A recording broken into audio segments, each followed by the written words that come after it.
happy to be. I think I'm dying here, man.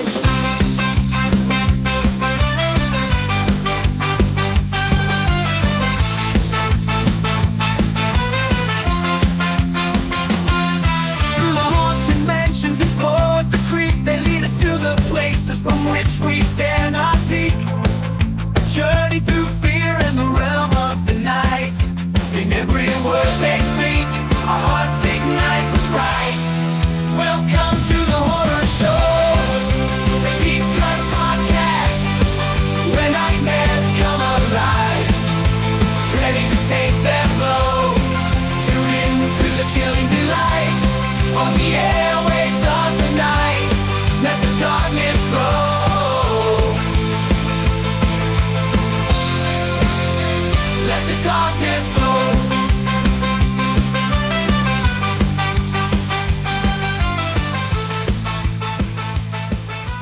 Aw, yeah, it's that time again for another bi-weekly podcast with your hosts, Rotten Roger DeMarco and... Evil Dead Inc. and the phone company call, Raj. Someone just dialed $700 worth of 900 numbers in the last 24 hours. He's got carpal tunnel. Oh, boy. Carpal tunnel and laryngitis, apparently. Yeah. Boy, the 90s sex tech, if you will, is abundant in this movie, for sure. Yeah, the high-end sex CD-ROM stuff is like Leisure Suit Larry PlayStation 2. Oh, Leisure Suit Larry, that's a deep cut. I haven't heard that name in a hot minute. Sidebar to the only nudity in this movie, which is computer. It looks like it's rough. It's like It looks MS Paint. I was say it looks like anime paint. Yeah, it's like anime paint mixed with like Aeon Flux from Liquid Television. But no joke, my son had a friend spend the night last night. They're doing their own thing. Megan and I, I'm like, I gotta watch this movie, get, refresh on it and take my notes and whatnot. No joke, as soon as the little like metal boob thing goes away and you can see the cartoon nipple, my son and his friend were like walking through and he's like, oh, I'm like, dude, it's like MS Paint nipple. You're fine. Like, it's not real. But still, of course, nudity. Here they come. Like snipers, man. They just wait for their opportunity. They know when to strike. I'm sure that everyone knows what they're listening to, but we haven't even told them the title. It's a so podcast. you want to? Well, it's also you clicked on it, unless you're on auto download, which kudos if you're an auto downloader and like, oh geez, please and thank you. If you just don't bother looking at things to see what we're talking about. It is last week we did Deadstream. That was my pick. So we've rotated back to Roger's pick, and Roger has been talking for a good long while about wanting to cover this movie. And it's funny because I beat him to the punch slightly by getting a physical copy of this movie before he did. Yeah, back when you had the apartment, and that's when I was like, dude, what the hell? You own this? Yeah, that and Deadly Friend are two things I had found a way to snag before you did. But yes, we're talking 1993's Ghost in the Machine, which, yes, we are. As I was watching it, I was like, if I had to summarize this movie, if I had to dissect this movie, it'd be Horace Pinker in The Lawnmower Man. Yes.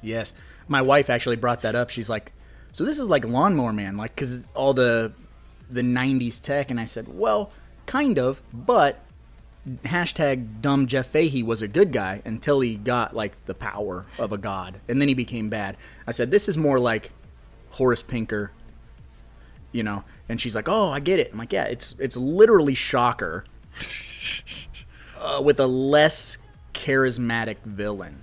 Oh, gosh. Although, I'm so drawn to this movie. I have such rose-colored glasses for this movie. But rewatching it this week, it's fairly rough, to be nice. We got done. The wife's like, well, what did you think for this viewing? I'm like, I can't imagine why this didn't get sequels. I mean, it's very fun, and it scratches the itch of, like, let's have a new slasher villain. Not necessarily Icon. Icon is far removed from this movie. Jeez. But let's have a slasher villain, and let's also capitalize on all of this new tech jargon, which they go a little far at some points. But yeah, I don't know how them explaining tech in 1993. I'm still like, what the hell is he talking about? Mm-hmm. There's a lot of parts in this movie where I was like, I was trying to figure some things out, which I'm guessing they were told to us, but it just went clear over my head, and I was like, was I just not paying attention or what? But Chris Mulkey gets introduced, and I'm like, oh, he's a cop tech guy? No, he's just a tech guy that is hired by He works for Rick Dukeman. Which, yeah, you have Rick Dukeman playing a straight role, like not like a gay role, but like a straight, like he's not meant to be a funny man. He has a mustache. He's serious. Yeah, he's the poor man's William Forsythe. Yeah, but he's there, and then he's just not there anymore. Yeah, what the hell's that all about? Because he's awesome. So when you see him, you're like, yes, let's go. Little Rick Dukeman action, and then he just kind of fucks off into the ether in this movie. They could only afford Rick Dukeman for a day and a half of shooting. Because he actually got a blank check to be in blank check. Yeah, bigger role, better role in that. Yeah, that's a sweet movie, by the way. Just saying. There's just some.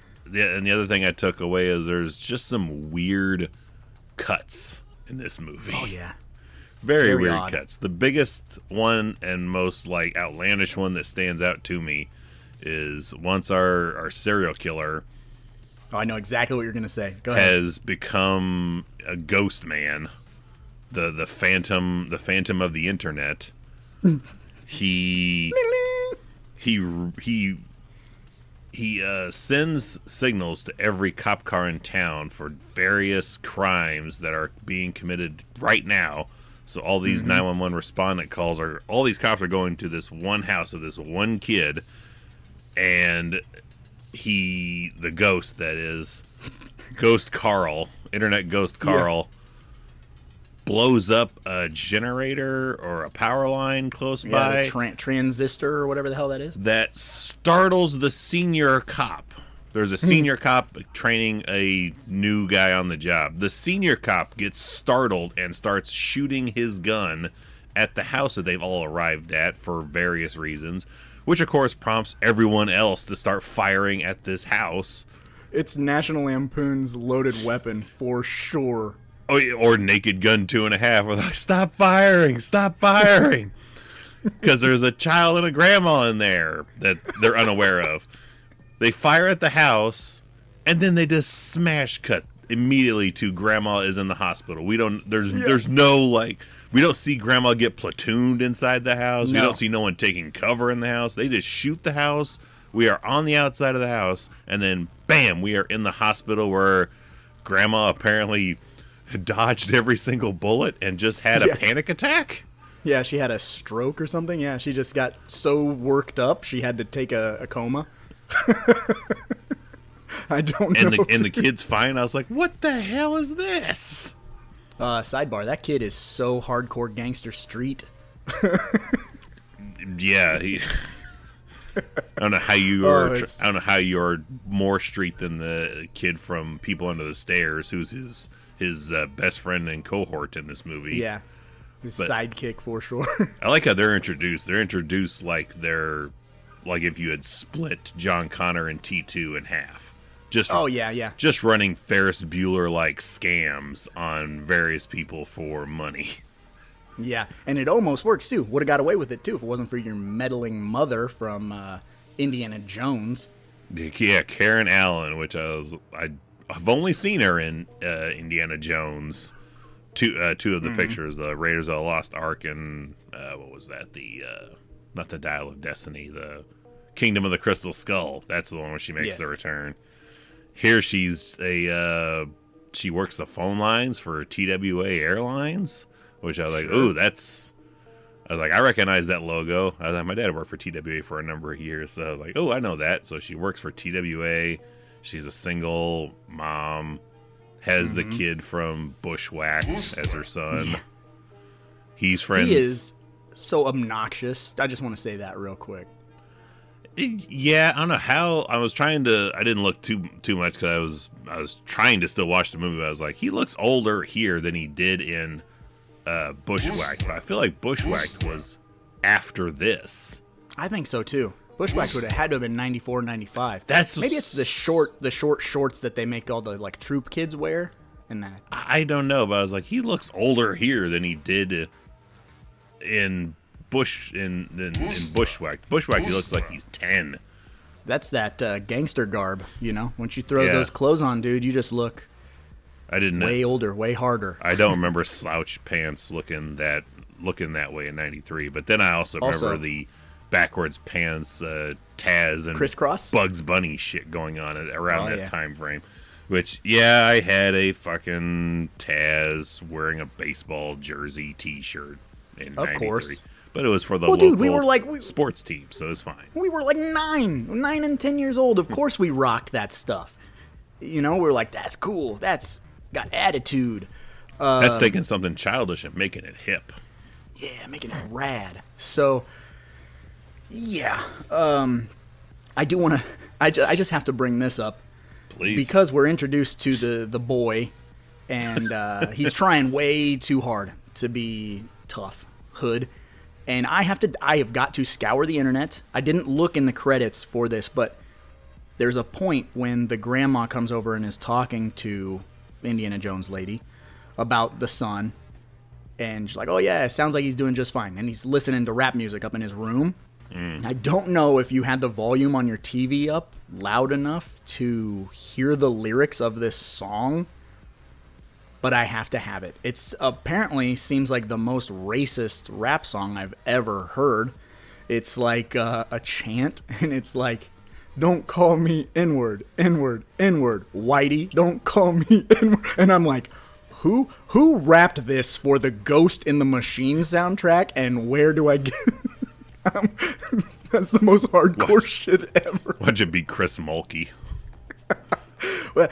And I thought he was going to be playing the saxophone or something in the movie when she goes to that bar. Because behind the scenes, we've been at a convention where this dude's there, and he will, if he's just got nothing going on in his line, he'll just break out his guitar and start playing and singing music. So He's very talented. So I'm not putting it past that Mulkey's like, I can do this hippity hop rap song on here. I know the lingo. Yeah. I'm down, as the kids say. Also, he's this tech wizard, which also reminds me of hackers a little bit, but he infects the computers with the herpes virus, which I thought was a hilarious name for a virus to give the FBI or whatever it was that he infected the CIA. I don't know what it is, but I like it. Looks kind of neat how it shows up like a coral reef or something in Internet Carl land, where he's able to just to fly around different phone lines and stuff. Like it's a physical place when they show it, but he's got to travel different locations, which is really fast. I don't know. Again, I was through like, dial-up. yeah, I was just like, how the hell is Tech in '93 confusing me more than if it was Tech now? Yeah, or like, how can he have a POV through a microwave? A microwave, a computer screen. I was like, we don't have cameras or the ATM. Oh yeah, yeah. There's a lot of, it's questionable, but again, like it's fun for that '90s grasp on tech. But I was gonna say, there's some really cool stuff when and I don't know how they did this, especially for '92, '93. We have these camera angles follow, like, let's say the microwave scene, for example. We have the camera follow, like, the power cord and go up into the back of the microwave or whatever and go into all these weird, tight spaces. Two things. Like, this could either be, like, something that's built really big that you're running a camera along. This could be a miniature that you're running a camera along. We have a miniature shot later. Like, some really good ones, cool ones. When he's going through the power line, I was like, I feel like I'm in Beetlejuice. Or the beginning of The Burbs, for sure. Yeah. But then, like, it could also be early 90s CGI. Because some of that's, like, they do really good CGI with inanimate objects like that. But when it comes to like the internet world or whatever, like the polygons and all that stuff looks weird and really dated, like a Sega CD or 3DO or whatever. It looks like that. Real sharp edges and shit, you know? But I love some of that weird, like, camera zooming along stuff. I think that's like the most innovative stuff in this movie for me. My biggest compliment I will give the movie is, and it is camera work related. But the reasoning behind it, I was confused. Is our killer Carl? He's the address book killer, which he'll kill somebody, take their address book, and then start whacking off people. Whoa! Oh, that'd be nice. He's just masturbating people all over town. He's killing people from someone else's address book, which, again, here's some old school tech. If you, for some reason, are too young to know what that is. We didn't used to know everybody's numbers and information. When you met somebody new that you're like, this might be a friend of mine, we have to take an actual, like, spiral notebook out, write down their name, address, phone number, and any additional phone numbers that they might be reachable at should you need to contact them for whatever reason at any point in given time. If they're not home, what's their parents' names, numbers? Let's write that down too. It was a card catalog of people that you know. It was the Wild Wild West in the 90s, folks. Yeah, all that shit that you have saved in your cell phone now, we had to write that down on paper in them dark age days like us. But of course, Karen Allen leaves her address book looks like the copy of Roger Cobb's book in the back pocket Of George Wendt. of George Wendt. Like, it's just shit's just barely hanging on in this address book. Also, everyone who's our age is going to, you can smell this book. Okay, if it was in your mom's purse, right? Yeah. Like, I don't know if your mom smokes, but like No. when I look at that book, what I think it smells like is Big Red chewing gum and like cigarette tobacco. Like that's, I see that book and I go, I can smell that like it's been shoved in a purse next to, like, you know, loose pieces of gum that have fallen out of the pack and they're in like the bottom of the purse and it's rolling around pennies and shit like that. Like, it's got that, like, this has been in a leather purse baked in the sun smell. You know what I'm saying? I can sympathize with that. I have it's a different, I can't describe its smell, but just like when you smell like a comic book or a notebook, it just has a unique thing about it. But she leaves of course, because she's so organized, she leaves this big ass 12-pound address book behind at the tech store. Like you do. Which I have to circle back to, because the tech where they're showing where they're just scanning pages of her address book and it's identifying what she's writing and putting it in plain text font on a computer screen.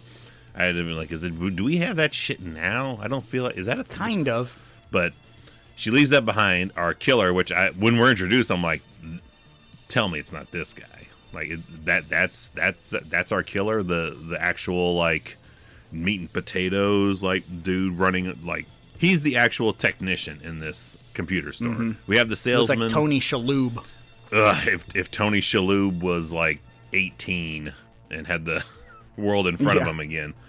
But he picks up the address book, gets in his car, starts driving during a thunderstorm, starts just laughing because he's not turning his wipers up any higher than they need to be. Like, they really need to be going overdrive, and they're just toot, toot, toot, toot.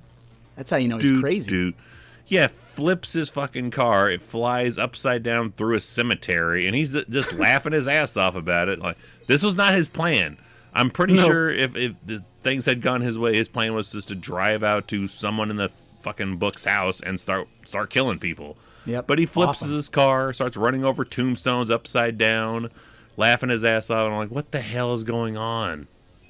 And then that's the editing I thought you were talking about when you're like just weird cuts. That is weird, but the other ones to me seem weirder. But the compliment I'm slowly getting myself to you're good is I really did like the first person perspective of when he is cut out of the ambulance or cut out of the car and put into the ambulance and taken to the hospital. Like those shots, I was like, that looks pretty cool. It gives me some, not quite, but a little bit of a RoboCop vibes when he gets platooned in that movie. For sure. I was gonna say, I actually had that written down too. Like those shots, those POV shots, they're the most intense that this movie really does get. They feel frenetic. And I know you still haven't seen Saving Private Ryan yet. But it feels like that when they storm the beach. You've got a lot of this weird. It's handheld but it's coming in and going out, and it's just real frantic, and it helps sell the like urgency of the situation. And I feel like that's how that whole scene is kind of cut together. Like, oh yeah, get him out and fix him, and like how you're kind of in and out of consciousness, which kind of justifies the all the weird cuts and the weird moving around, because you're kind of like fire in the sky, you know, you're being abducted and they're ramming tubes down your throat and you don't all that crazy shit. And I really like that part as well. Yeah, I feel like it was somebody channeling her earlier work, because this is directed by Rachel Talalay, who was the Nightmare on Elm Street hanger-on that eventually got promoted to directing Freddy's Dead. So it felt a lot like when we're doing Inside Freddy's Mind. Yeah. Traveling those shots with that perspective. I love this is her follow-up. Like, she does Freddy's Dead 91. Here comes 93, and she's like, all right, I got my next major motion picture. She did really good with Tank Girl. I like Tank Girl a lot, but then I don't there's have this. Okay. Well, I don't have a problem with this movie. I'm a fan of this movie. Like I said, you know, we put our adult lenses on, and then you start kind of being like, whoa, a lot of this is weird, doesn't make a whole hell of a lot of sense. But if you can get past the first quote unquote kill in this movie, if you are fine after that, which again, it takes a good. We have a couple of corpses in the opening of the movie, which again feels very Horace Pinker like. Oh, very. But if you can get through the actual first kill, which it takes a good almost 35 minutes to get to the first kill of a dude. Yeah, just he has a TV dinner that he just throws. Turns his kitchen into a microwave. Yeah, everything about that annoyed me, just because the dude, he grabs his frozen dinner, throws it into the microwave, turns it on, and then fucks off to his computer room and just sits down to his computer. Those do not take that long to cook, and if you're going to have it cooked thoroughly, you need to go back in and like spin it, push it around. Yeah. But he just leaves.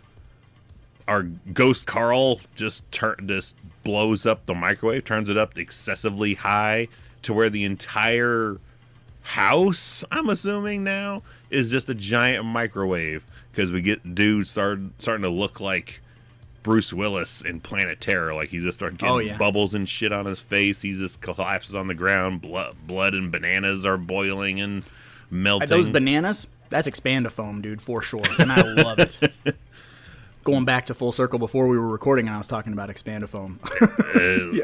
It's true, he was. But if you can get past that, if that kill doesn't turn you off from like where things are going to be going, then you're fine. You can hang on for the next hour. You're going to be sitting through it. Yeah. Also, 4 weeks ago, when I chose Dr. Giggles, we have a little tie-in to Dr. Giggles, because we have the crazy old lady from Dr. Giggles who takes the weird pill. She is Computer Carl's landlord or whatever. So I was like, hey, there it is. Full circle. The two movies I pick have the same lady. But I want to say this about Rachel Talalay, or Talalay, however you say her name. Putting her at the helm of this movie, and you can tell, you know, like we said, this is 92, 93-ish era. We've officially, air quotes, killed Freddy. So New Line is without Freddy for a good 2 summers, until Wes Craven decides, let's, bury the hatchet with Bob Shea and bring back Krueger. But I feel like in the mind of Bob Shea and in the mind of New Line Cinema, Rachel Talalay is like, this has franchise potential. And I feel like it's kind of the same thing with like Wes with Shocker. It was like, this could be a franchise, but it just kind of slightly drops the ball. And even as much fun as Rachel puts into this movie, I feel like they were kind of betting on this to be a new thing. And then when it didn't become a new thing, it's pretty easy to go, call up Wes, give him what he needs. Let's bring Kruger back, you know, because we need the icon. But definitely one of the movies I think people would point to when you're like, show us the dead era of horror and slasher movies, where it's like, it's done, it's never coming back. This would be one of those movies that I think would be pulled out going, this is where horror was in the early 90s. It was really, really, really taking a downturn. it was trying, though. Trying, and that's though. one thing. Yeah. But I feel Shocker has infinite sequel possibilities over this one. I'd be like, oh my gosh, do we have to bring this Carl back? Yeah. Do we have to? Well, I mean, we got Lawnmower Man 2, for God's sakes. But people in Lawnmower Man and people in Shocker, those movies have characters I wouldn't mind seeing more of or again. Mm-hmm. Minus the best friend that he hangs out with that we've seen in People on the Stair. I think Brandon, I think his name is. Yeah, and Mighty Ducks. We love that kid. Yeah, so like outside of him, I was like, who in this movie? Like Mulkey does all right, but who else in this movie? They're like, oh, I could the killer is definitely at the very bottom of the barrel of who I'd want to see return. That's who you would have to Jeff Fahey recast if you're going to do a sequel to this. But I think this was filmed in 92, released 93.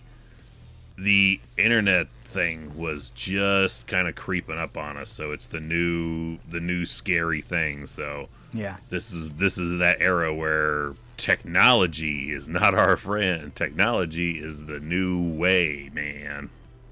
And I will say this too, it was a little ahead of its time for me to be afraid of the internet, because I don't know about you, but like my family, we didn't have money. You know what I'm saying? Like we weren't like loaded.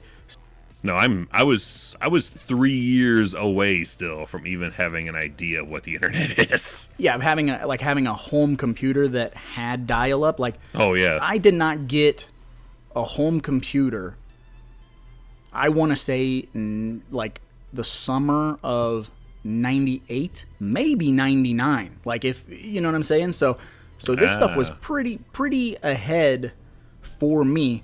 But I want to circle back real quick about when we covered Dr. Giggles, and we were talking about like, for the type of movie it is, the type of slasher, and we're trying to breathe some life back into this subgenre.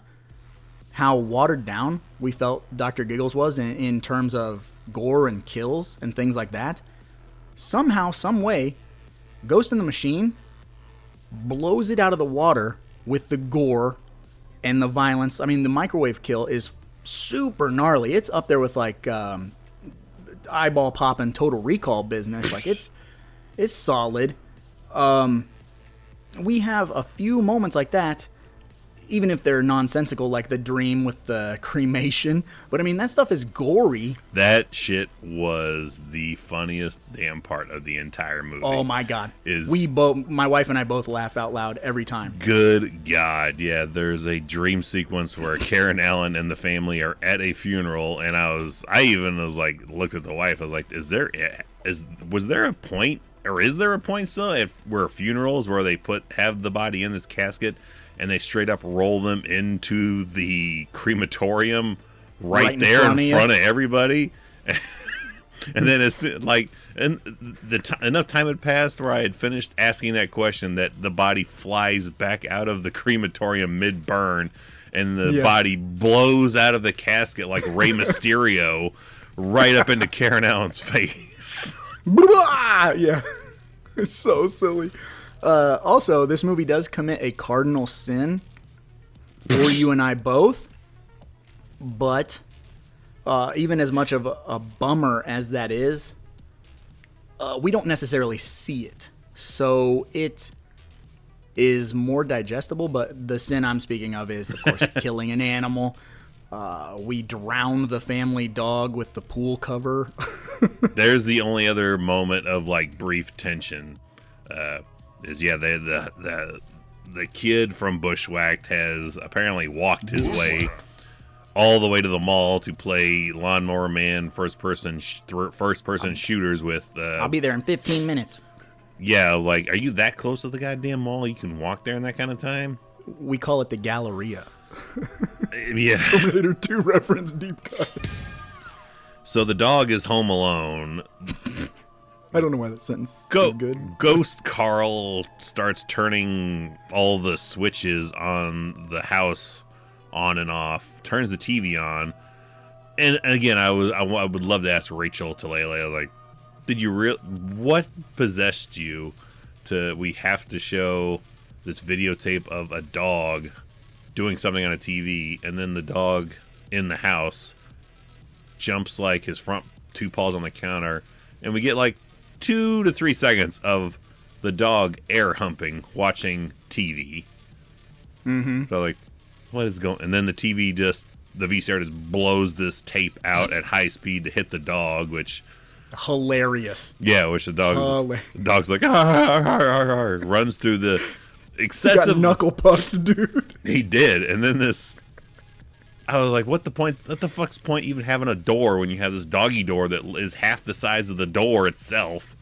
Mm-hmm. He goes outside, stands over the pool for reasons, I don't know why. And then how they knock the dog in the pool, we don't ever see. But the kid comes home. Want to go swimming, man. Yeah, the kid comes home, sees the cover is half on, half off the pool. It's an automated cover, which, again, these people definitely have money to burn if they have a cover that does all the work for them. Yeah, I mean, your dad worked for the airport. You know how it is. Yeah, yeah, our shit was on a roller that I had to hand crank and still guide the entire way down. Nothing was automated. But Slip the track. Yeah, and I don't know what the fuck this thing is under the water that has these tentacle arms, because... Oh, it's a pool cleaner. I've never seen a pool cleaner look like that in my life. The pool cleaners that I've seen just clean the bottom of the pool, and it looks like a big ass like mop. It doesn't have tentacles that fly around and clean like shit on the walls and the surface level. It's just on the bottom because everything sinks. The only pool cleaner I've ever seen is Adam Sandler. Or Axel Foley pretending to be one in Beverly Hills Cop. But the kid jumps in trying to adjust the cover, looks under the water, and we get even as much time as we saw the dog humping the table is the amount of time we see this dead dog prop underneath the water. That's the most okayest way you could show it, where it's like it's not like oh, all right, I am legend me, I'm out. Yeah. It's like, all right, you found a way to make it accessible. Mm-hmm. Which you get 2 scenes in the movie where the wife's like, was when that dog was near the edge of the pool, and when the baby is crawling Roger Rabbit style into the kitchen of death implements. Wow! We're thinking more things pop up there. I'm like, why is there just a giant pot of milk on the stove? It's breast milk. You gotta boil it and put it in a bunch of bottles. I don't know. That's like a year's worth of breast milk.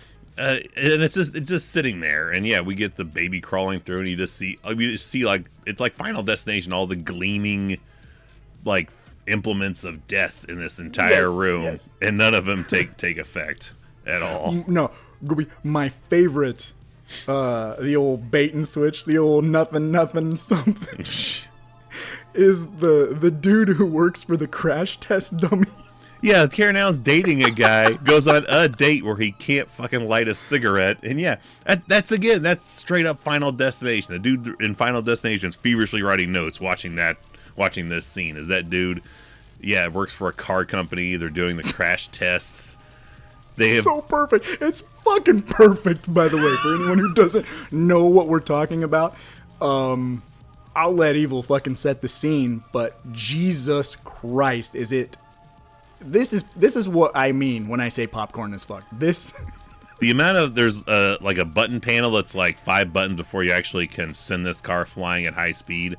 We go to this panel no less than 3 times of him like pressing one button, next button. Are you sure? Next button, warming up, ready to release, and do a walk around. He's underneath the car looking, checking the brakes, and then he gets up and like, never mind, take them all back. And then he's like, okay, he's getting inside the car. Warm it up, hit the wires, ready to release. And then finally, at least I think the 3rd time, he's doing something in front of the car where where Ghost Carl's like, finally, I'm going to ram this guy head on into this wall. He's laying across the passenger seat, like with his lower half sticking out of the car.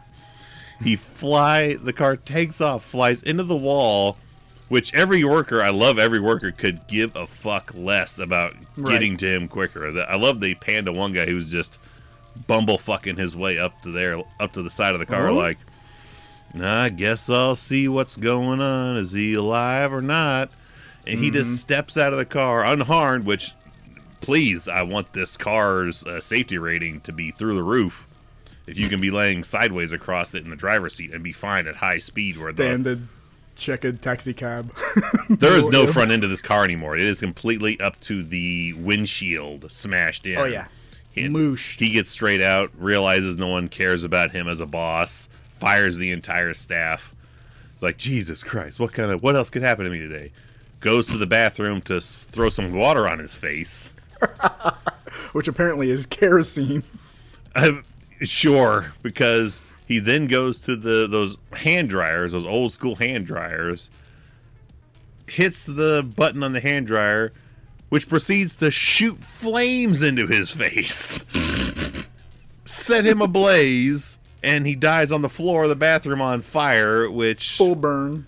Which the only thing I could think of to say after that scene was, I wonder if they're going to stick to he fired everyone before he burst into flames, or if that's going to be like, he didn't say anything to us. He just kind of looked at us and went, ugh, and went to the bathroom and blew up. Yeah, he had to poop. Because it scared the shit out of him. Yeah, no, there was nothing in writing. All those people are keeping their jobs, for sure. But whoever installed that fucking air dryer is toast. No pun intended. Yeah, because it's one of those old school ones that has like the nozzle that comes out to direct the air, and he turns it upside down so it's like the air is shooting up, which apparently causes a malfunction in the junction to where it becomes a projectile flamethrower for a hot second. That's too hot. Can we do something about that heat? But it was just like, geez, this is exactly how every every Final Destination death is from like 3, 4, and 5 is we're setting up he's going to die in the car, he's going to die in the car, he's going to die in the car, he's going to die in the car. Psych, it's the hand dryer in the bathroom. That's the wrong number. I don't know how you arrive there. You know what I mean? Like, we are champions. Or why you would arrive there. Like, right. There had to be some kind of snafu with budget, with, like, the special effects makeup. The dummy, yeah, of him being mooshed in the car. Yeah, because why would you set up all this tension, and everybody is going to be wanting to see him just looking mangled from this car wreck to him just being set on fire. And that's, for movie-wise, that's got to be one of the cheaper stunts. Like, we're just going to set this guy on fire. He's just going to, like, in a very small space, lay down, and then we'll put the fire out. Call in Kane. Yeah. Yeah. Everybody is going to want this car crash death, and they don't give it to us. They give you the blue balls with it, for sure. Which I'm thinking it has to be a budget thing. It just has to be. I refuse to believe this. There's no way that was planned. It has to be an on the day of, like, how do we get out of this roadblock that just got thrown our way? Yeah, because I've seen this movie, I couldn't tell you how many times. Because, like I said, I champion this movie. I love this movie, despite its bajillion flaws, right? But how you get there is so mind-boggling to me that I understand. Okay, so here's, if we're Final Destinationing it, if we're saying it's perpetual motion, which is what death becomes in the later movies. It's not like an entity, it's perpetual motion. Things happen and happen and happen. So a car crash makes sense.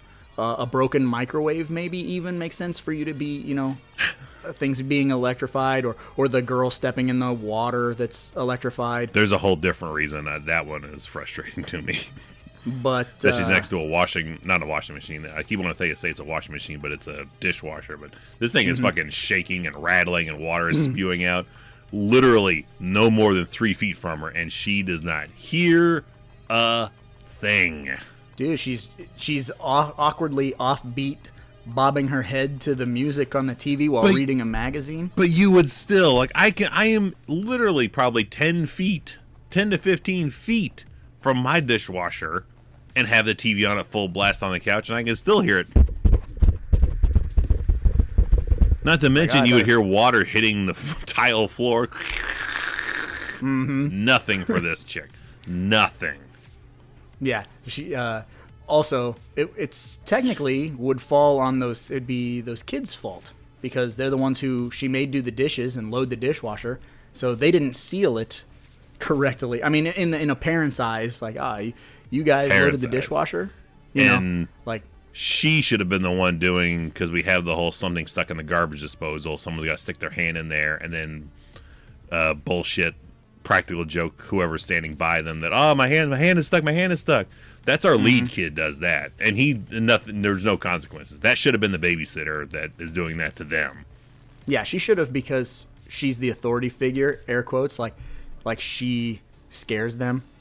She should have done something like that. I mean, it was par for the course because she's terrible at looking after an infant. She's just on the phone the whole time.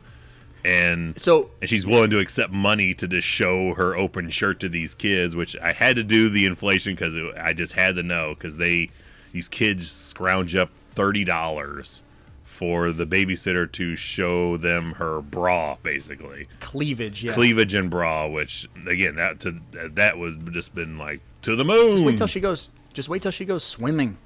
Yeah. But the inflation on that today, if they had dropped that kind of coin, they are giving her roughly $80.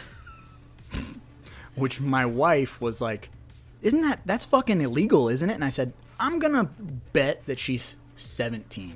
You know, she's young enough that she's taking babysitting gigs. She's a teenage girl, and that's why the main boy, our hood gangster kid, likes her so much, is because she's gone through puberty and she has boobs, and he's 12, which I don't buy. But yeah, so I'm assuming it's legal. It's technically legal, 12 and 17. It's kids and kids shit. It's like truth or dare. Rewatching, I was like, she looks familiar. I was like, what the hell do I know her from? And I had to look. Like Mira Sorvino. I had to look and see, and I had a hunch, and I was right. She is the lead blonde that's in Leprechaun 2 that allegedly the lawnmower. That allegedly shows her boobs. Not her at all. No, it's a body double. Yeah, but I was like, she has a weird boob thing in another horror movie.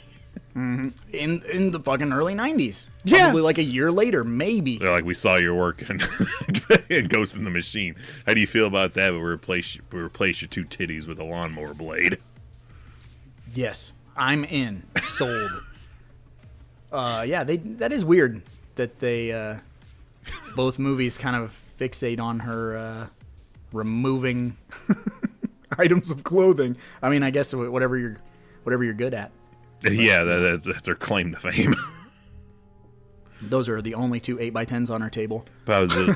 Yeah, definitely. Like, this is the body double, but I'll still sign it. Yeah. But that just blew me away that it's like at $80 they had scrounged up. I'm like, God, man, you could spend that money on I mean, shit. We were all roughly that age. Any price to pay would have been worth it. But yes, nowadays I'm looking like, man, that's so much money you could have done. I could live for like a good 2 weeks. Very fruitfully on $30 off $80. Oh yeah, or $30 in 1993. Oh yeah, dude. $30 even when I was like maybe a senior in high school was solid amount of money. But I want to bring up another tech thing, which I mean we glanced over it a little bit, but the virtual reality at the mall that they play. Oh yeah. It cost them $5 to play this nightmare game or whatever. Bullshit. Now, well, yeah. Today I say bullshit, but again, probably $5 is probably close to 15, 20. So I'm like, okay, now it's on par. It's on par. So this is where old man me comes in, because I was watching it and I was looking at like their HUD, for anyone who knows game talk, like their HUD display when it's their camera or whatever. So they're wearing these big VR headsets. They're in this Headsets. like they a seem to have a lot of circle wires thread. hooked up to them, but it doesn't. Oh, yeah. Like when a kid falls out of it, he's pulling a lot of them off of him. But it looks like it's this stuff there, like on your head, arms, and maybe around your waist, or right, like your upper torso area, like a band around it to track your like direction, I suppose. But sure.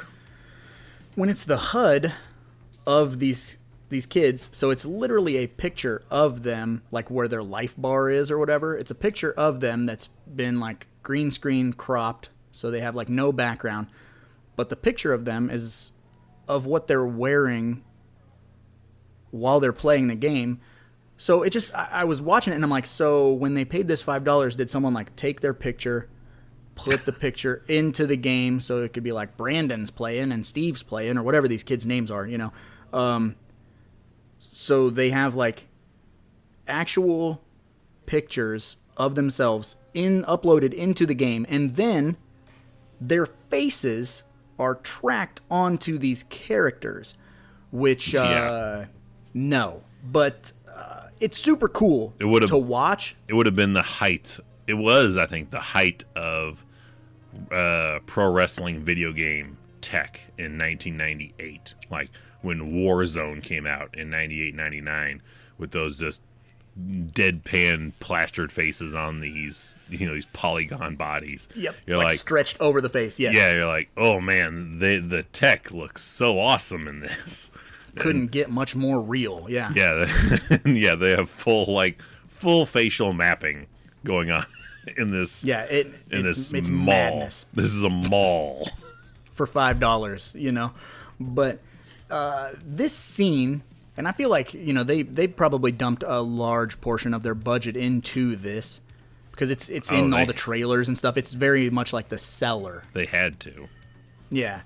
And we have the killer, just himself, like, and you know, he's clearly like walking around on a green screen, and they just are like compositing him into this environment or whatever. But like, these two kids are supposed to be essentially playing laser tag against one another, and then the lead hood kid is like, I saw something, I'm gonna go check it out. So then they like team up. But if you were like the guy running the game, you'd be like, hey, because don't you have a monitor? I would assume you'd have a monitor seeing them play. You'd be like, stop walking around and fucking around. You got like a line of 100 kids who want to play this. Yeah, I would think you're on a time limit more than anything. Like, yeah, exactly. Maybe right? not necessarily like a monitor seeing what they're doing. Like, I don't give a fuck what you do, but y'all have 15 minutes, and then you are getting out. Whether you win, lose, or like, that's probably it. There's probably a timer going on in the corner of the screen or up there on their HUD where it's like you have time left for a game is up and out. Yeah, like a Mortal Kombat match. Like, yeah, that has to be it to make it efficient because you know this is going to be the line for the entire night. If you're going to play this for 15 minutes, you're going to spend 3 hours waiting to get to your 15 minutes. It's the we're meeting Santa Claus and Christmas storyline for sure. Like, yeah, if he thinks I'm staying 1 minute past 10, he can kiss my ass. Like, fucking out. I'm unplugging this. I don't care if you just gave me your $5 and put the headset on. I'm closed. The arcade is closed, bitch. Yeah. My money. Mama. Friday reference. Deep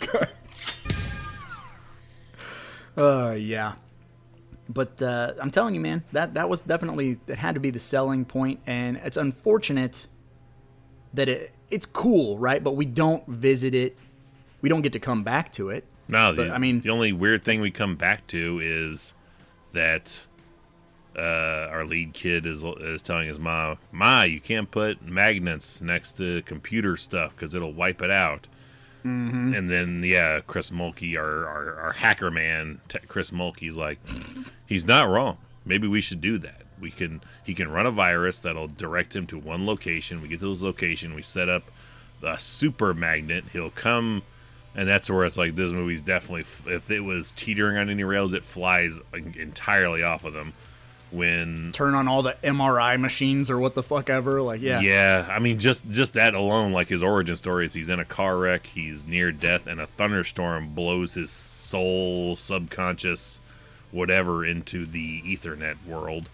But he literally blows at the end of this movie out of like a couple of like exhaust ports, and physically becomes in the real world again. But he's a bunch of like just in Lawnmower Man. Pixels? When the Lawnmower Man makes those one guys just kind of blow up into a bunch of little like 3-dimensional looking balls. That's what his physical being is here. Like, you can fire guns at him, hit him in the face, he just reconfigures. And Mulkey sets up this big ass magnet which pulls him into it. Which that was superb acting by our top kid when his necklace becomes magnetized. Yeah, like that shit would just fucking break. It's not pulling. That is not getting that much resistance from me. Or the fact that it's even real metal would really that's more unbelievable to me than anything else. Like, he's got a real metal necklace. That's like, come on. Yeah, no, he got that out of like the quarter machine at fucking True Value or some shit. But again, maybe I'm just putting my own money's logic in there. They have enough money for an automated pool cover, and she doesn't even flash an eye at buying tech that will convert all her address book shit into digital address book stuff. So fuck it, maybe it is real. But maybe they're super loaded. But yeah, it's a straight up. Mulkey configures this big ass magnet that sucks Carl in, and that kills him. Which the final kill is right there on par with like when he's standing over the grates, and Mulkey runs like an electrical wire over the grates, and it turns Ghost Carl into a stick figure for a hot second. And blows up, and like that had the same impact as the actual final kill. Yeah, it's pretty lackluster. It's disappointing, and this is where I'm like, the movie wanted so bad to be this like tech marvel. It's the same thing with Lawnmower Man, like, yeah. And I hate to say, like, you remake Lawnmower Man today, you know, obviously the things you could do, it would be fucking incredible. It would be incredible. So, but I don't necessarily know, but Lawnmower Man could get remade because it's a Stephen King property. Technically. Ghost in the Machine, not going to get that 2024 remake love, but I just feel like not with that title. They had such big eyes and such big expectations, and the tech just couldn't deliver at the time. I feel like they was like I feel their heart was in the right place. Like, it's an untapped market. This tech is evolving so much right now. Like, every day it's the yesterday shit is considered old. We need to jump on this. So they had the right mindset of like, we need to jump on this tech. Tech is just exploding right now. That is an avenue we could definitely explore. But I think probably in the rush of trying to meet that idea demand before someone else really took it too much, because this is right in that time frame where everybody is starting to get that same idea, is the rush of getting something out there just to get it out there. Yeah, or first, or ahead of something else, or meeting certain deadlines. That's where story is sacrificed to get the product out there. True. And I think making him look the way he looks, because I mean, he's a goofy looking dude, but like when he becomes a physical being at the end for the showdown and he's all those little bubbles, I feel like I would have accepted it more if he would have just been like Shocker, had he just had like the TV static kind of overlay over him and he was an actual physical person, as opposed to they clearly like filmed him as a real person, but then mapped all these like 3D mapping, which had texture had balls. To be a bitch to do in '93. Oh god, that's some like Abyss level stuff, but not with the James Cameron budget, you know. So can you imagine it, like, and that I hate to throw it on our poor lead villain, but like, man, if we had just cast somebody else, I feel that would, like, could you you imagine Kane Hodder in this role, like just Kane looking normally? Yes, I'm with it. Let's go. Especially with his 1993 hair. With the mullet, like the perm and the mullet. Like, fix my computer, nerd. Yeah, he's got like a ripped off sleeveless shirt, like he's supposed to be with a pocket protector. Yeah, No, I would totally believe. I would nerd him the fuck way up and have him definitely like when he's not like become ghost computerized. I would not film him below like the collarbone. Like I would just keep it where you don't see a lot of him. But then once you see him standing in his full force, that's when it's like, oh shit, now it's Kane is here. As opposed to Mr. Hodder is here to fix your computer. Gotta have tape in the middle of the glasses. Don't touch that kid. Don't touch that. I'm working. You don't touch that. I would watch that movie 100 times for sure.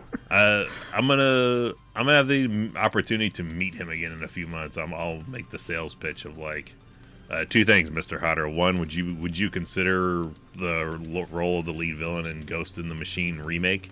And two, why don't you have the dead Jason Goes to Hell photo on your autograph table here? Because we require that. I'll print that for you. So when you visit here in a few weeks, you'll be able to take that. So you'll have it. I'll get it all cleaned up for you. Sign this, you big old pussy. Yeah. You motherfucker. So the thing with the killer is, we get him at the beginning, at the tech store or whatever, where we get our first real eyeful of him. And then at the end, when he's a ball of pixels or whatever. But minus those two things, throughout the middle of the movie, when we don't necessarily see him, or when he's like the green like Matrix map of a face, yeah, he's fine because he's mostly off screen. He has a couple of those like throwaway one-liners, not nearly as like dialed up as like a Kruger, but in the middle of the movie, in the meat and the potatoes of the movie, he's handled well. But like you said, yeah, the casting is rough. Like when he's a random entity, he's okay. I mean, his lines are pretty stock. I will taste your blood. Yeah, very average. I don't know. I mean, I guess if you really put effort in, that would be a good threat. But for the most part, that was like am I in like a 1930s vampire movie now? Yeah, right. Taste my blood, snap my bones. Like he is literally trash talking like someone in a 1982 wrestling promo. Mm-hmm. Yeah, I'm gonna snap your bones and taste your blood. Yeah. Maybe I am insane. I've got a bitch of a virus. I feel like this, I mean, all scripts could, right? But like, I feel like this could have benefited from like another like one or two drafts. But let's punch it up just a little bit. I feel like it's that Mitch Hedberg joke. Like, I wrote a script, I took my script to the movie company, and they said it's real good, but they think I need to rewrite it. I said, fuck that, I'll just make a copy. Like that's literally, I feel like they wrote Ghost in the Machine and they're like, good enough? And I'm like, maybe fix it. And then they just brought the same script to the set on day one. Like they didn't fix anything. They changed the title of it, and that's like the third run around is where they like, what do we call it now? Ghost in the Machine? There's like 3 movies called Ghost in the Machine also, by the way, which makes it frustrating when you're trying to buy. Isn't it an anime or something too? Like I feel like it's an anime. It's like Ghost in the Shell, maybe? Maybe. But I know there's like some weird movies that are like The Ghost in the Machine, A Ghost in the Machine, Ghost in the Machine, like all just kind of like Texas Chainsaw Massacre, The Texas Chainsaw Massacre. Just straight up call Lawnmower Man's bluff. Just call it Cyber God. Yeah, there you go.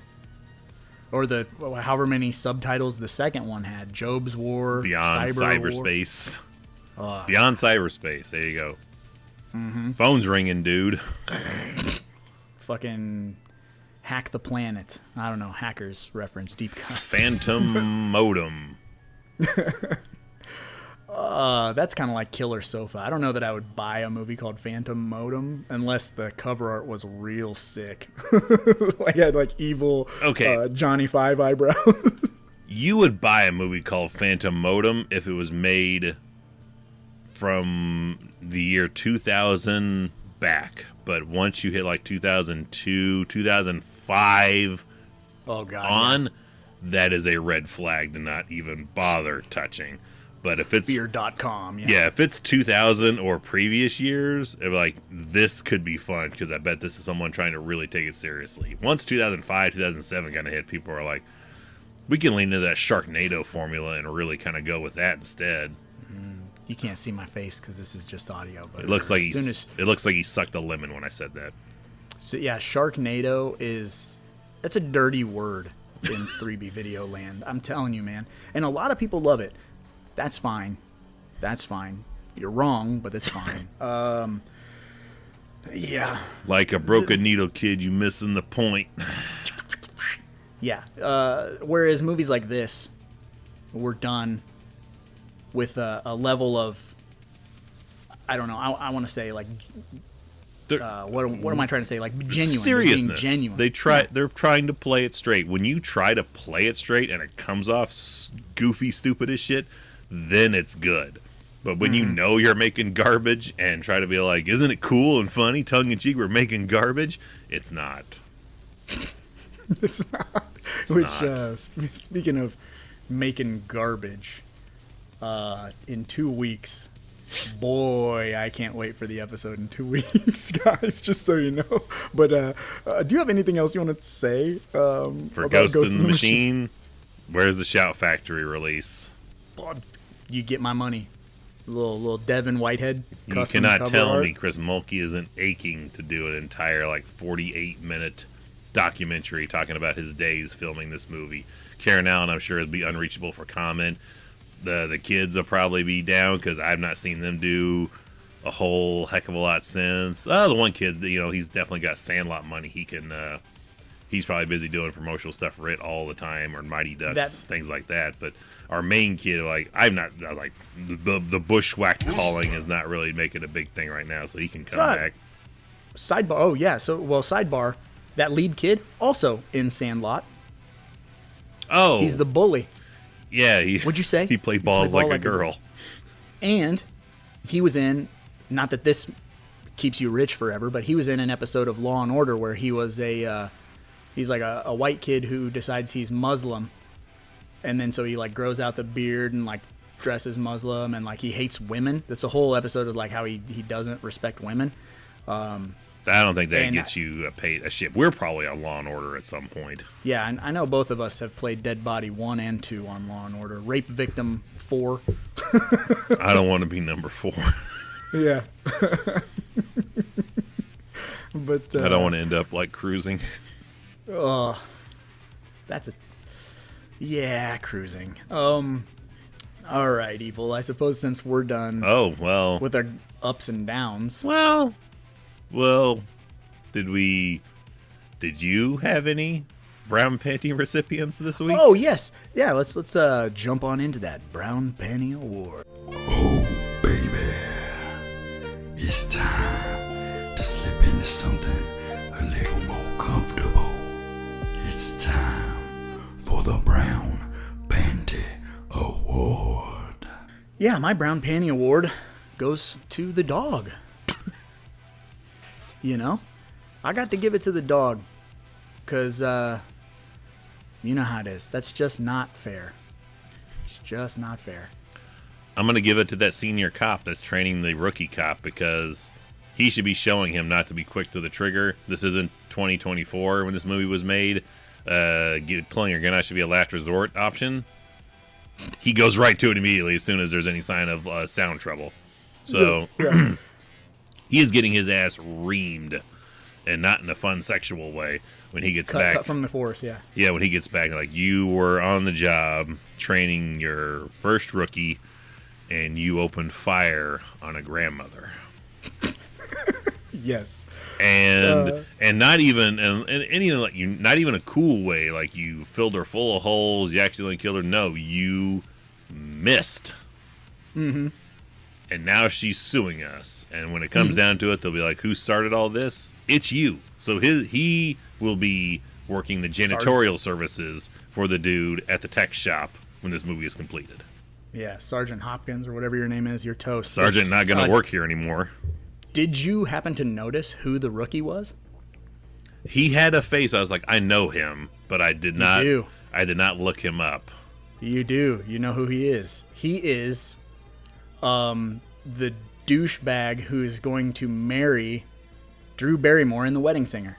Julia's last name is going to be Julia. Julia. That's funny. Why is that funny? You know, I know the wife won't listen to this, but I will have to I'll have to be reminded to shame her, because that's a movie she has watched incessantly her whole life. So for her to look up at one point and not say that, because she was right there, I was like, I know that guy, and she looked up and then didn't say a thing. She must be shamed for not letting me know that, because she has seen that movie a million times. Shame her on Snapchat and send it to me. I will as soon as she gets home, because like, you should have known who that was. All right. Well, now that we're gonna shame your wife today, what should we do now, Evil? Shame and hate continues. Let's look at them Amazon 1-star reviews.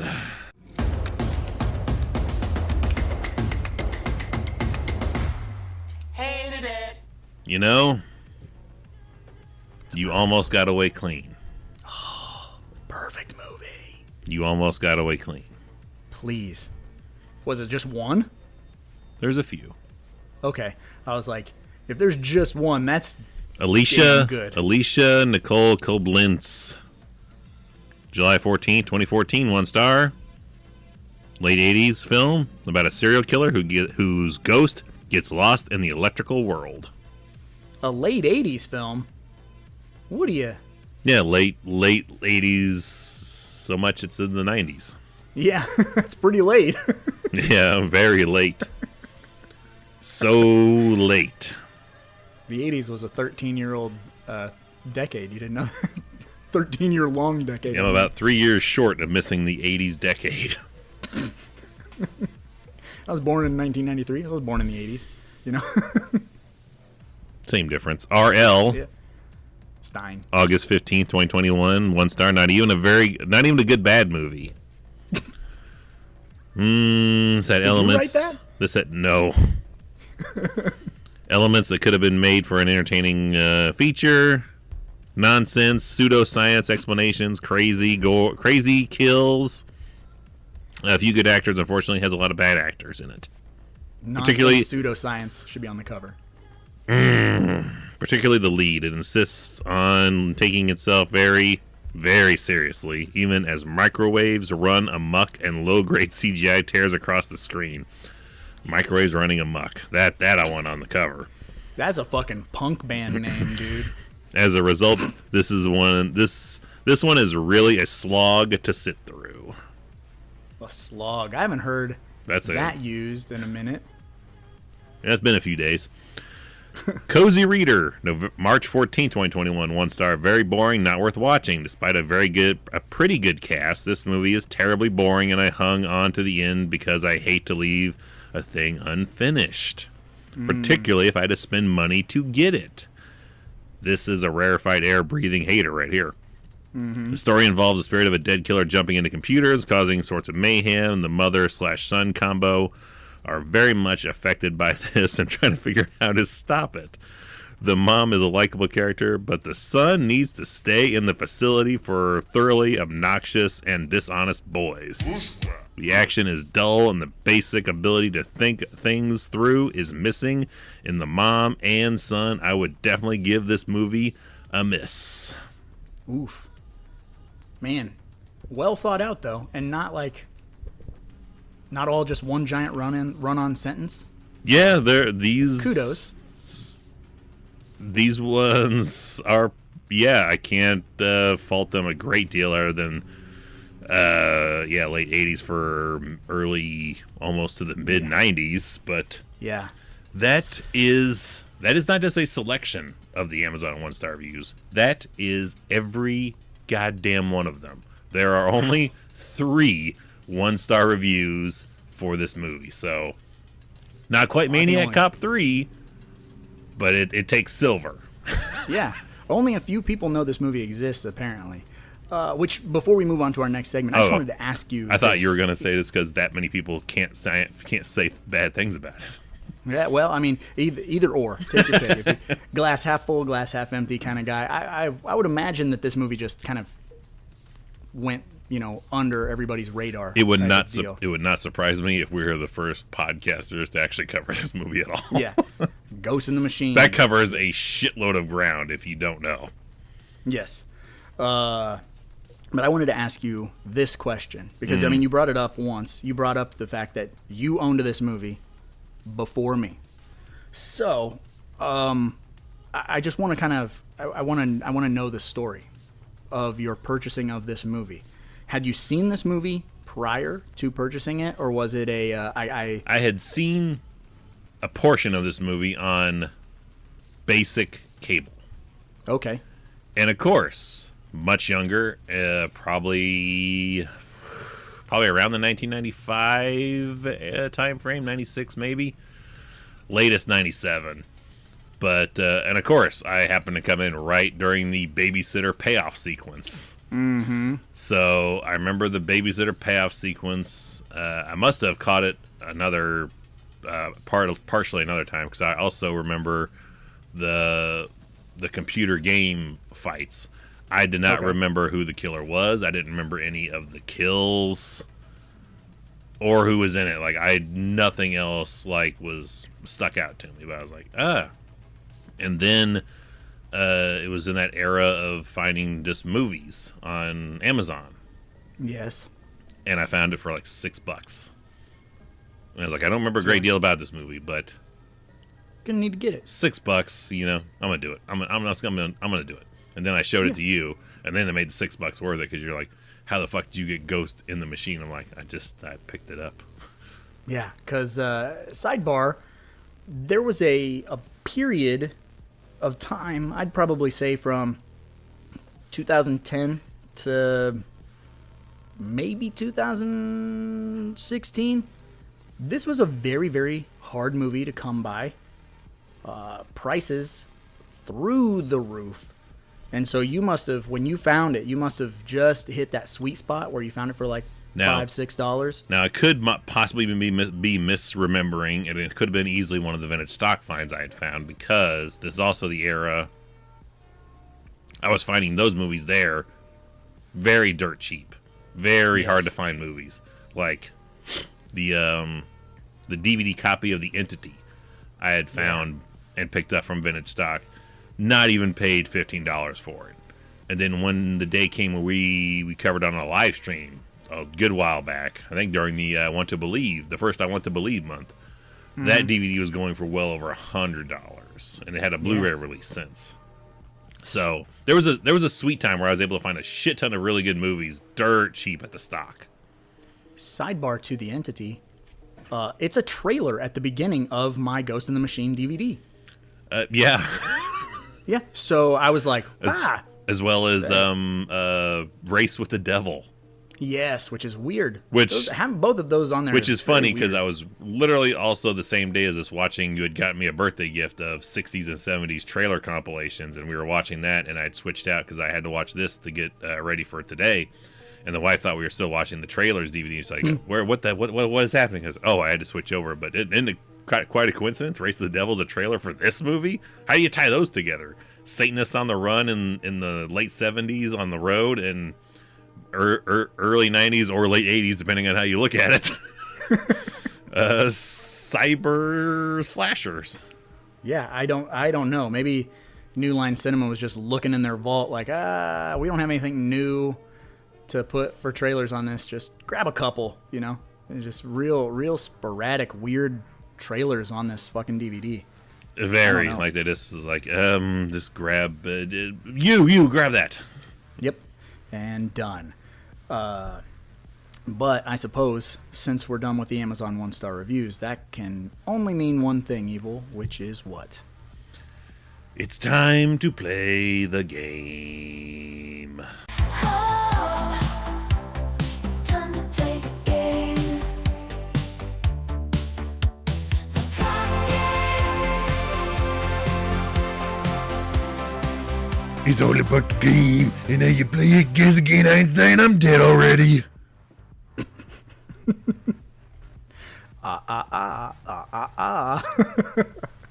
Better CG in Jurassic Park, just saying. Same year. But that's right.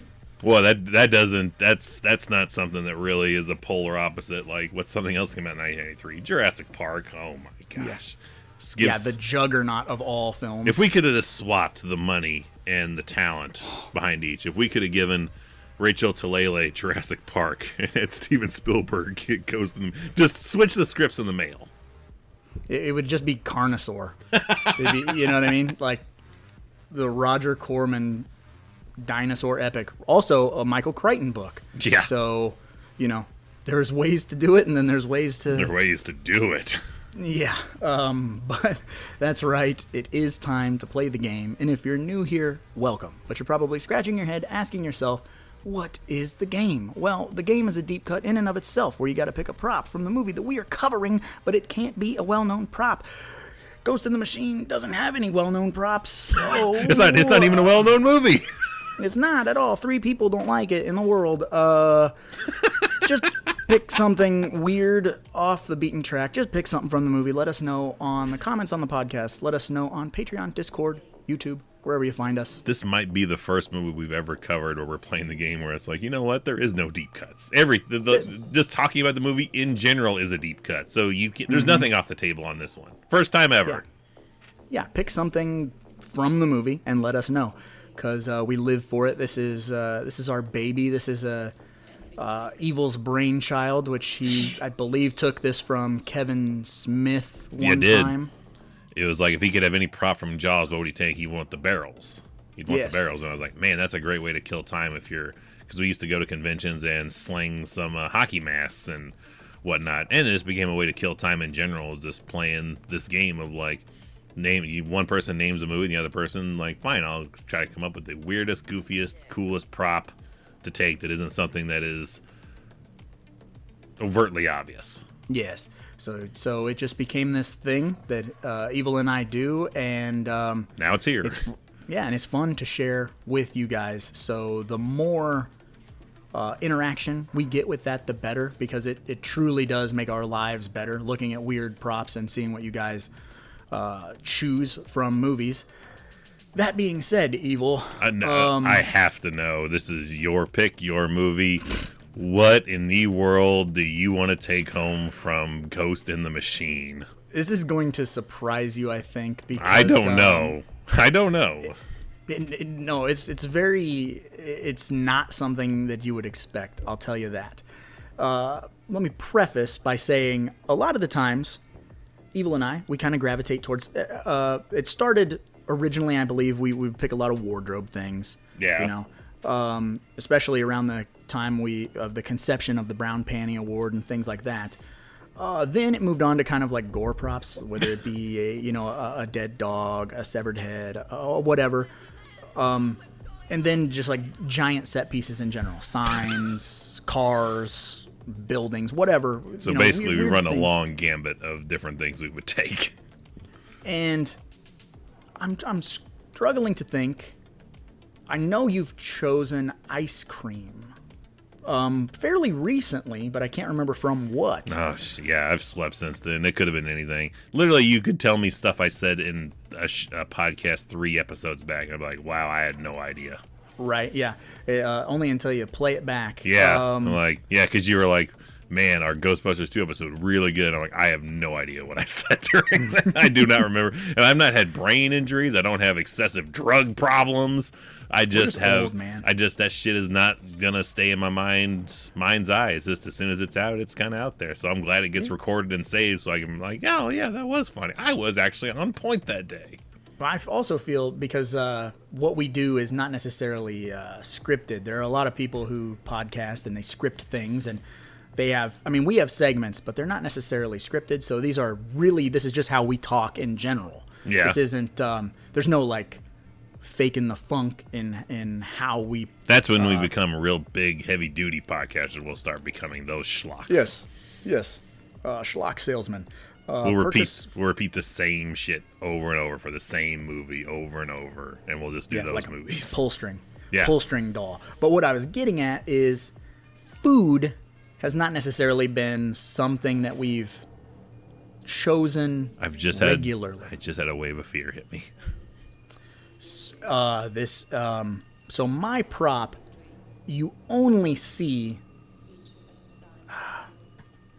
4 seconds, maybe, and you only see it so quickly that I out loud announced it, and my wife was working on some art, so she had to look up. I rewound, I played it back. It's the very, very, very beginning of the movie when we have the dead family on the island. There is a very real, really, really real piece of watermelon. No!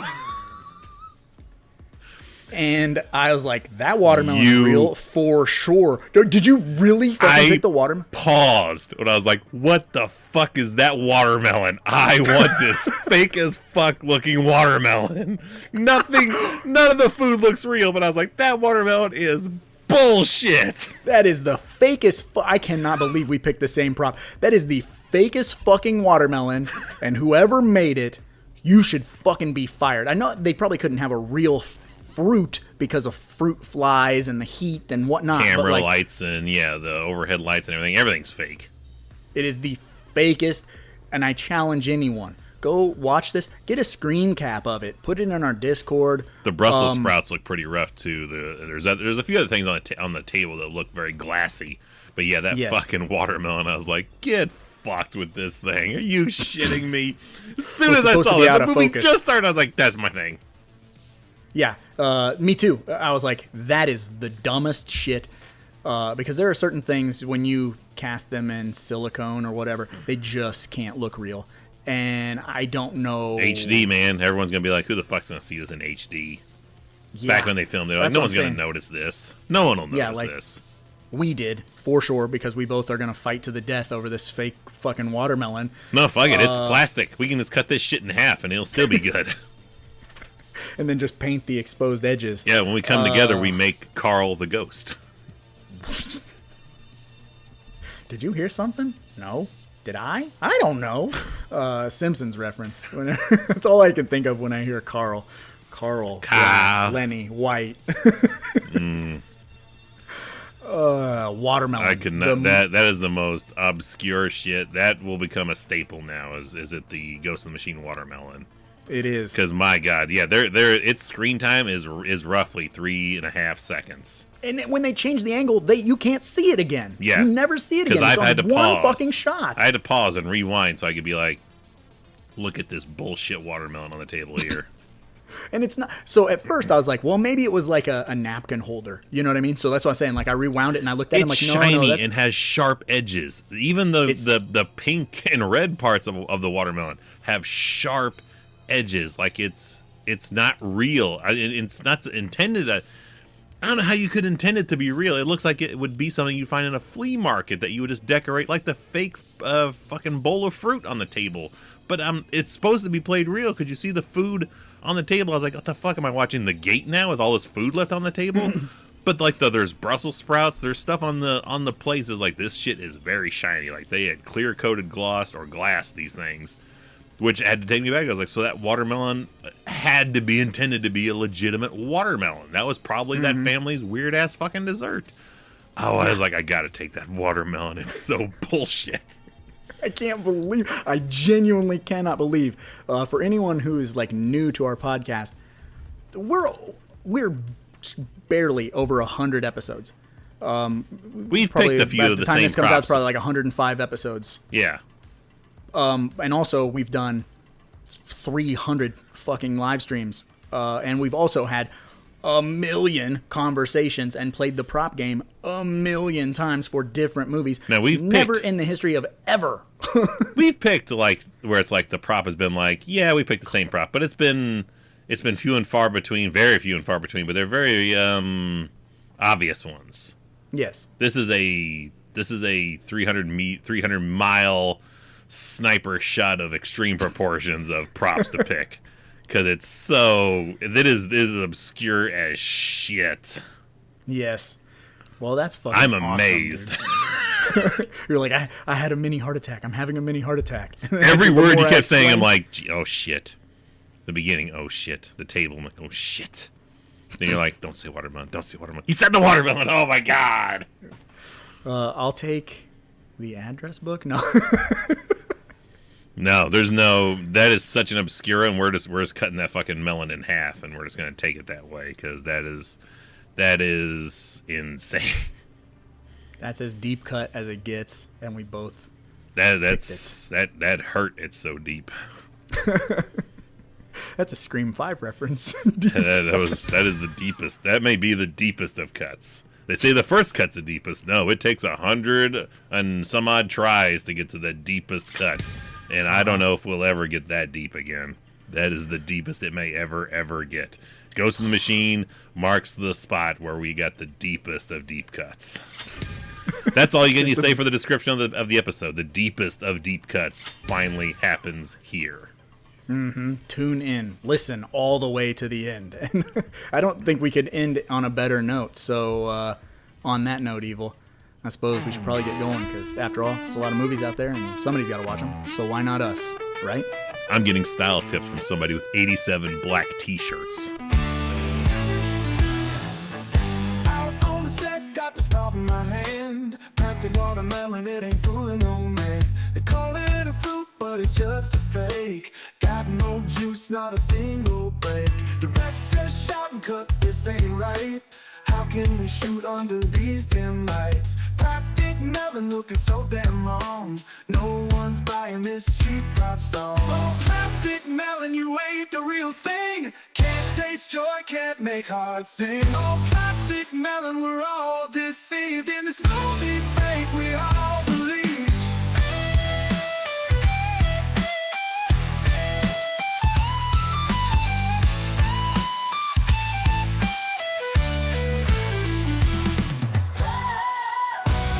Thank you for listening to the Deep Cut Podcast. There's a new episode every 2 weeks. You can find it on Spotify and all major podcast apps. Don't forget to let us know your prop pick. Every 2 weeks, there's a new episode. So rate us and subscribe to the Deep Cut Podcast. There's a new episode every 2 weeks. Yeah. You can find it on Spotify and all major podcast apps. Don't forget to let us know your prop pick. Every 2 weeks, there's a new episode. So rate us and subscribe to the Deep Cut Pod, to the Deep Cut Pod.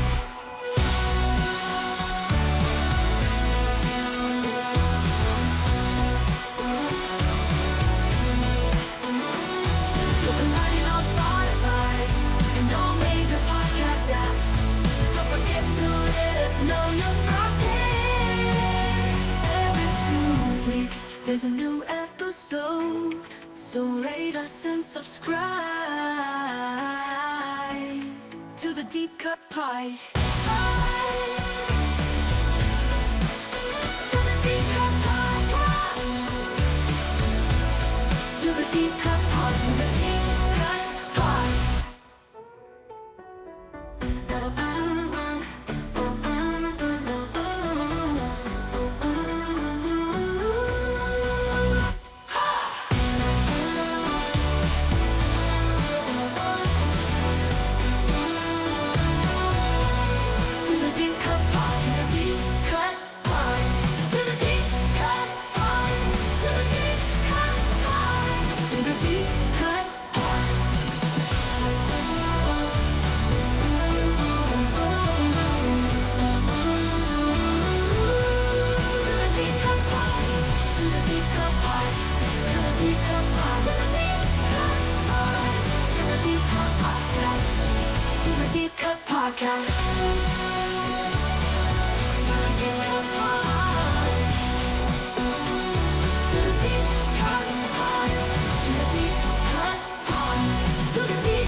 episode.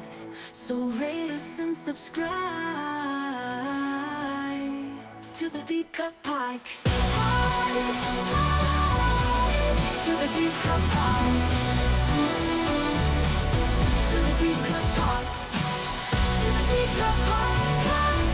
To the Deep Cut Podcast. To the Deep Cut Podcast. To the Deep Cut Podcast. To the Deep Cut Podcast.